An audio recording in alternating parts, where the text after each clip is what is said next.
Greetings, dear viewers. Today we will talk about one of the most shocking and terrible figures in the history of forensics, Dennis Nielsen. His story will plunge us into the darkness of human nature and make us think about the fine line between good and evil. Get ready for a journey into the world of horror, because we are about to begin. Dennis Nielsen was born on November 23, 1945 in the largest city of Scotland, Falkirk. His childhood was spent in a harsh environment. Nielsen's parents, who served in the army, raised him in strict conditions. In 1961, he lost his father, which is believed to have had a significant impact on the formation of his personality. He began to withdraw into himself, and later he had problems with socialization. Army service became one of the key moments in his life. Here, Nielsen realized that his passion for men was part of his identity. But at that time society did not accept such feelings. This, together with problems in his personal life, contributed to the formation of his aggression and hatred towards others.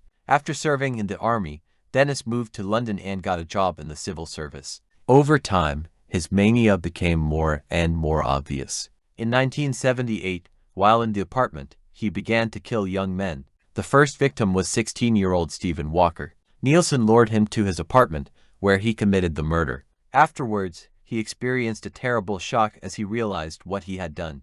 At the same time, his craving for control and power over the lives of others only increased. Over the next 5 years, Nielsen killed 14 more young men, many of whom were homeless or living marginal lives. His methods were brutal.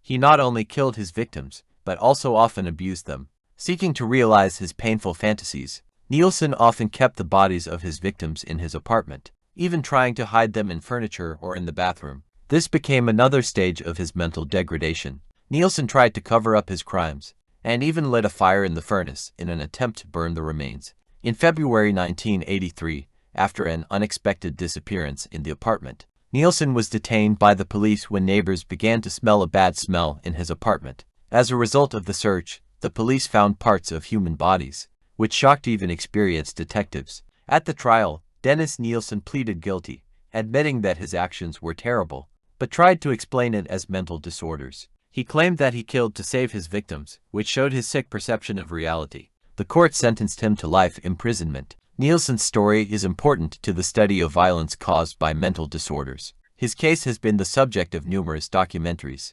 articles and books exploring the nature of crime and the motives of killers. Also, his story has had an impact on society, prompting conversations about the importance of mental health support, especially among people from marginalized backgrounds. Currently, one can observe a growing awareness of problems that usually remain in the shadows of society. Dennis Nielsen is not just a murderer. He is a symbol of deep social and psychological problems affecting our society. His life reminds us of the dark side of human nature and how important it is to understand and support each other.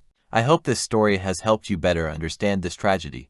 Thank you for being with us. If you liked the video, give it a like and subscribe to the channel so you don't miss new stories about the worst criminals in history. See you soon.